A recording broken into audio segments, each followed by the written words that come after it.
Hi friends, ಎಲ್ರಿಗೂ ಮಲ್ಲಿಗೆ ಮಠ್ ಚಾನಲ್ಗೆ ಸ್ವಾಗತ. ಇವತ್ತು ನಾನು ಸಿಂಪಲ್ ಆಗಿ ಚಿಕನ್ ಪೆಪ್ಪರ್ ಡ್ರೈ ಹೇಗೆ ಮಾಡೋದು ಅಂತ ತೋರಿಸ್ಕೊಡ್ತಿದ್ದೇನೆ. ಇದನ್ನ ಹಾಸ್ಟೆಲ್ನಲ್ಲಿರುವ ಮಕ್ಕಳು ಕೂಡ ಮಾಡ್ಬೋದು ಆರಾಮಾಗಿ. ಈಗ ಹೇಗೆ ಮಾಡೋದು ಅಂತ ನೋಡೋಣ ಬನ್ನಿ.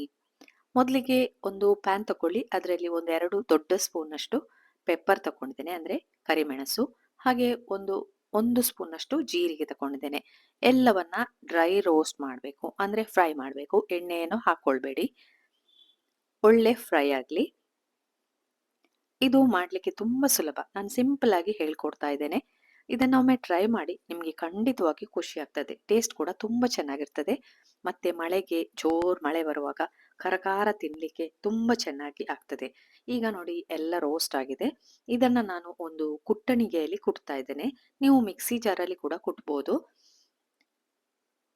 ನೋಡಿ, ಕೈಯಲ್ಲಿ ಕುಟ್ಟಿದ್ರೆ ಟೇಸ್ಟ್ ಚೆನ್ನಾಗಿರ್ತದೆ. ಅದಕ್ಕಾಗಿ ನಾನಿಲ್ಲಿ ಕುಟ್ತಾ ಇದ್ದೇನೆ.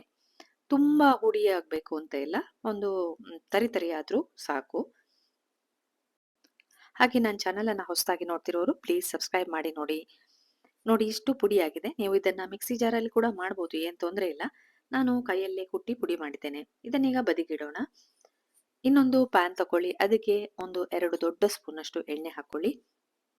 ನಾನಿಲ್ಲಿ ತೆಂಗಿನ ಎಣ್ಣೆ ಯೂಸ್ ಮಾಡ್ತೇನೆ, ನೀವು ಯಾವುದೇ ಎಣ್ಣೆಯನ್ನ ಯೂಸ್ ಮಾಡ್ಕೊಳ್ಬಹುದು. ಹಾಗೆ ಕರಿಬೇವು, ಅದನ್ನ ಒಂದು ಕಡ್ಡಿ ಕರಿಬೇವನ್ನ ಹಾಕಿ ಎಣ್ಣೆಗೆ ಒಳ್ಳೆ ಪರಿಮಳ ಬರ್ತದೆ. ನಂತರ ಇದಕ್ಕೆ ನಾನು ಚಿಕ್ಕದಾಗಿ ಬೆಳ್ಳುಳ್ಳಿಯನ್ನ ಕಟ್ ಮಾಡಿ ಇಟ್ಕೊಂಡಿದ್ದೇನೆ. ಅದನ್ನು ಕೂಡ ಒಂದು 5-6 ಎಸಳು ಬೆಳ್ಳುಳ್ಳಿಯನ್ನ ಕಟ್ ಮಾಡಿ ಇಟ್ಕೊಂಡಿದ್ದೆ, ಅದನ್ನು ಹಾಕೊಂಡಿದ್ದೇನೆ. ಹಾಗೆ ಶುಂಠಿ, ಒಂದು ಚಿಕ್ಕ ತುಂಡು ಶುಂಠಿಯನ್ನ ಚಿಕ್ಕದಾಗಿ ಕಟ್ ಮಾಡ್ಕೊಳ್ಳಿ. ಬಾಯಿಗೆ ಸಿಗುವಾಗ ಚೆನ್ನಾಗಿ ಆಗ್ತದೆ. ಒಳ್ಳೆ ಫ್ರೈ ಮಾಡ್ಕೊಳ್ಳಿ, ಒಳ್ಳೆ ಪರಿಮಳ ಬರ್ತದೆ. ಅಲ್ಲಿಯವರೆಗೆ ನೀವು ಇದನ್ನ ಫ್ರೈ ಮಾಡ್ಕೊಳ್ಬೇಕು. ಇದನ್ನ ಮಾಡ್ಲಿಕ್ಕೆ ತುಂಬಾ ಸುಲಭ. ದಿಢೀರ್ ಅಂತ ಒಂದು ಅರ್ಧ ಗಂಟೆಯಲ್ಲಿ ನೀವು ಇದನ್ನ ರೆಡಿ ಮಾಡ್ಕೊಳ್ಬಹುದು, ಚಿಕನ್ ಪೆಪ್ಪರ್ ಡ್ರೈ ಅನ್ನ. ಇದು ಸೈಡ್ ಡಿಶ್ ಆಗಿ ನೀವು ಯೂಸ್ ಮಾಡ್ಕೊಳ್ಳಿ, ಅಥವಾ ದೋಸೆ, ಚಪಾತಿ, ರೋಟಿ ಅದಕ್ಕೂ ಕೂಡ ಚೆನ್ನಾಗಿರ್ತದೆ. ಇಲ್ಲಿ ನಾನು 4 ಹಸಿಮೆಣಸನ್ನ ಚಿಕ್ಕದಾಗಿ ಕಟ್ ಮಾಡಿ ಹಾಕೊಂಡಿದ್ದೇನೆ. ಯಾಕಂದ್ರೆ ಸ್ವಲ್ಪ ಖಾರ ಬೇಕಾಗ್ತದೆ, ಮಳೆ ಅಲ್ಲ ಆದ್ರಿಂದ.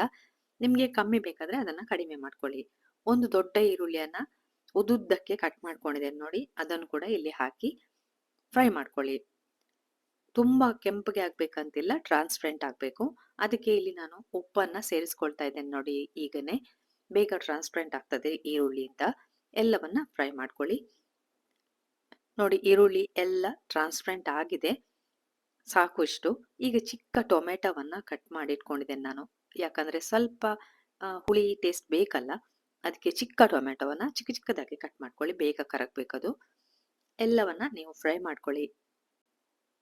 ಉಪ್ಪು ಬೇಕಾದ್ರೆ ನೀವು ಈಗನೇ ಸೇರಿಸ್ಕೊಳ್ಬೋದು ಇದಕ್ಕೆ. ನಾನು ಫಸ್ಟಿಗೆ ಒಂಚೂರು ಉಪ್ಪು ಹಾಕೊಂಡಿದ್ದೇನೆ, ನಂತರ ನೋಡ್ಕೊಂಡು ಹಾಕೊಳ್ಳುವ ಅಂತ. ನೋಡಿ, ಎಲ್ಲ ಫ್ರೈ ಆಗಿದೆ ಈಗ. ಈಗ ಇದಕ್ಕೆ ನಾನು ಕ್ಲೀನ್ ಮಾಡಿಟ್ಕೊಂಡ ಚಿಕನ್, ಇಲ್ಲಿ ಒಂದು 1/4 kg ಚಿಕನ್ ತಗೊಂಡಿದ್ದೇನೆ ನಾನು, ಅದನ್ನ ಹಾಕ್ತಾ ಇದ್ದೇನೆ. ಹಾಗೆ ಸ್ವಲ್ಪ ಅರಿಶಿನ ಪುಡಿ ಕೂಡ ಹಾಕೊಳ್ಳಿ, ಆಗ ಸ್ಮೆಲ್ ಬರುವುದಿಲ್ಲ. ಎಲ್ಲವನ್ನ ಈಗ ಮಿಕ್ಸ್ ಮಾಡ್ಕೊಳ್ಳಿ, ಚೆನ್ನಾಗಿ ಮಿಕ್ಸ್ ಆಗಬೇಕು. ಇದನ್ನ ಅಡಿಗೆ ಗೊತ್ತಿಲ್ಲದವರು ಕೂಡ ಮಾಡ್ಬೋದು, ನೀವೆಲ್ಲ ಮಾಡ್ತಿರ್ಬೋದು. ಆದ್ರೂ ಒಮ್ಮೆ ಇದನ್ನ ಟ್ರೈ ಮಾಡಿ, ಹೇಗೆ ಅನಿಸ್ತದೆ ಅಂತ, ಹೇಗೆ ಟೇಸ್ಟ್ ಬರ್ತದೆ ಅಂತ ಕಮೆಂಟ್ ಬಾಕ್ಸ್ ಅಲ್ಲಿ ಹಾಕಿ. ನನಗೂ ಖುಷಿ ಆಗ್ತದೆ ಆಗ ನಿಮ್ಮ ಕಮೆಂಟ್ ನೋಡಿ. ಅದಕ್ಕೆ ನಾನು ಪ್ರತಿ ಸಲ ಹೇಳ್ತಾ ಇರ್ತೇನೆ ನಿಮ್ಗೆ, ಕಮೆಂಟ್ ಹಾಕಿ ಏನ್ ಅನಿಸಿತು ಅಂತ. ನೋಡಿ, ಆಗಿದೆ. ಈಗ ಇದನ್ನ ಮುಚ್ಚಿಟ್ಟು ಬೇಯಿಸ್ಕೊಳ್ಳಿ, ನೀರು ಹಾಕೊಳ್ಬೇಡಿ. ಈಗ ನಾನು ಉಪ್ಪನ್ನ ಸೇರಿಸ್ಕೊಳ್ತಿದ್ದೇನೆ ನೋಡಿ. ಈಗ ಇದನ್ನ ಮುಚ್ಚಿಟ್ಟು ಬೇಯಿಸ್ಕೊಳ್ಳಿ. ನೀರಿದೆ ನೋಡಿ, ನೀರೆಲ್ಲ ಆರ್ಬೇಕು, ಅಲ್ಲಿಯವರೆಗೆ ಬೇಯಿಸ್ಕೊಳ್ಳಿ. ಫಸ್ಟಿಗೆ ನೀವು ಚಿಕನ್ ಅನ್ನ ಬೇಯಿಸ್ಕೊಳ್ಬೇಕು, ಮತ್ತೆ ನಾವು ಪುಡಿ ಹಾಕಿದ ನಂತರ ಬೇಯಿಸ್ಕೊಳ್ಳುವ ಹಾಗಿಲ್ಲ. ಆದ್ರಿಂದ ಚಿಕನ್ ಒಳ್ಳೆ ಬೇಯಬೇಕು. ಇದನ್ನ ಈಗ ಮುಚ್ಚಿಟ್ಟು ಇನ್ನೊಮ್ಮೆ ಬೇಯಿಸ್ಕೊಳ್ತಾ ಇದ್ದೇನೆ ನೋಡಿ ನಾನು. ಈಗ ನೋಡಿ, ಚಿಕನ್ ಎಲ್ಲ ಬೆಂದಿದೆ, ನೀರು ಕೂಡ ಸ್ವಲ್ಪ ಆರಿದೆ. ನೋಡ್ಕೊಳ್ಳಿ, ಬೇಕಾದ್ರೆ ಚಿಕನ್ ಬೇಯಬೇಕಾದ್ರೆ ಇನ್ನೂ ಸ್ವಲ್ಪ ಹೊತ್ತು ಇಟ್ಕೊಳ್ಳಿ, ಬೇಯಿಸ್ಕೊಳ್ಬೇಕು. ಈಗ ನಾನು ಇದಕ್ಕೆ ಪುಡಿ ಮಾಡಿಟ್ಕೊಂಡ ಪೆಪ್ಪರ್ ಮತ್ತು ಜೀರಿಗೆಯನ್ನ ಹಾಕೊಳ್ತಾ ಇದ್ದೇನೆ. ಎಲ್ಲವನ್ನ ಹಾಕೊಳ್ತಾ ಇದ್ದೇನೆ ನೋಡಿ. ಇಲ್ಲಿ ಹಾಕಿ ಎಲ್ಲವನ್ನ ಒಮ್ಮೆ ಮಿಕ್ಸ್ ಮಾಡ್ಕೊಳ್ಳಿ, ಚೆನ್ನಾಗಿ ಮಿಕ್ಸ್ ಆಗ್ಲಿ. ಇದು ದಿಢೀರ್ ಅಂತ ಮಾಡ್ಕೊಳ್ಬಹುದು, ಹಾಗೆ ಹಾಸ್ಟೆಲ್ ನಲ್ಲಿರುವವರು ಕೂಡ ಮಾಡ್ಕೊಳ್ಬಹುದು. ಯಾಕಂದ್ರೆ ಇಲ್ಲಿ ರುಬ್ಬುವ ಕೆಲಸ ಇಲ್ಲ, ಆದ್ರಿಂದ ಅಡಿಗೆ ಗೊತ್ತಿಲ್ಲದವರು ಕೂಡ ತುಂಬಾ ಈಸಿಯಾಗಿ ಇದನ್ನ ಮಾಡ್ಕೊಳ್ಬಹುದು. ಹಾಗೆ ನನ್ಗೆ ಲೈಕ್ ಹಾಕ್ಲಿಕ್ಕೆ ಮರಿಬೇಡಿ, ಕಮೆಂಟ್ ಹಾಕ್ಲಿಕ್ಕಂತೂ ಮರಿಲೇಬೇಡಿ. ಇದನ್ನ ನಿಮ್ಮ ಫ್ರೆಂಡ್ಸ್ಗೂ, ರಿಲೇಟಿವ್ಸ್ಗೂ ಎಲ್ರಿಗೂ ಒಮ್ಮೆ ಶೇರ್ ಮಾಡಿ. ಹಾಗೆ ಇನ್ನೊಮ್ಮೆ ಮುಚ್ಚಿಟ್ಟು ಸ್ವಲ್ಪ ಬೇಯಿಸ್ಕೊಳ್ಳಿ. ನಂತರ ಇದಕ್ಕೆ ಕೊತ್ತಂಬರಿ ಸೊಪ್ಪಿದ್ರೆ ಅದನ್ನು ಕೂಡ ಉದುರಿಸಿ ಒಳ್ಳೆ ಟೇಸ್ಟ್ ಬರ್ತದೆ. ಎಲ್ಲವನ್ನ ಮಿಕ್ಸ್ ಮಾಡಿ ಕಲರ್ ಕೂಡ ನೋಡ್ಬೋದು ನೀವು, ಒಂಥರ ಬ್ರೌನ್ ಬಂದಿದೆ. ಇಷ್ಟು ಕಲರ್ ಬರಬೇಕು. ಇದಕ್ಕೆ ಇಲ್ಲಿ ನಾವೇನು ಹಾಕೊಳ್ಳಿಲ್ಲ, ಕೆಂಪು ಮೆಣಸನ್ನ ಪುಡಿಯನ್ನೇನು ಹಾಕೊಳ್ಳಿಲ್ಲ. ಖಾಲಿ ಹಸಿಮೆಣಸು ಮತ್ತೆ ಪೆಪ್ಪರ್, ಜೀರಾ, ಕೊತ್ತಂಬರಿ ಸೊಪ್ಪು ಇಷ್ಟಿದ್ರೆ ಸಾಕಾಗ್ತದೆ. ಈಗ ಆಗಿದೆ ನೋಡಿ, ಎಷ್ಟು ಡ್ರೈ ಆಗಿದೆ. ನಾನೀಗ ಇದನ್ನ ಸರ್ವಿಂಗ್ ಪ್ಲೇಟಿಗೆ ಹಾಕಿ ಸರ್ವ್ ಮಾಡ್ತೇನೆ. ನೋಡಿದ್ರಲ್ಲ ನೀವು, ಎಂತ ಸುಲಭವಾಗಿ ಮಾಡಬಹುದು, ಸಿಂಪಲ್ ಆಗಿದೆ ನೋಡಿ. ರೆಡಿ ಆಗಿದೆ. ಸರ್ವಿಂಗ್ ಪ್ಲೇಟಿಗೆ ಹಾಕಿದ್ದೇನೆ ನಾನು. ಮೇಲ್ಗಡೆ ಬೇಕಾದ್ರೆ ಎಳ್ಳನ್ನ ಉದುರಿಸಿ ಒಳ್ಳೇದು. ಹಾಗೆ ಈರುಳ್ಳಿ ಮತ್ತು ಲಿಂಬು ಇಟ್ಟು ಸರ್ವ್ ಮಾಡ್ಕೊಳ್ಳಿ. ತಿನ್ನುವಾಗ ನೀವು ಲಿಂಬುವನ್ನ ಹಿಂಡಿ ತಿನ್ಕೊಳ್ಳಿ.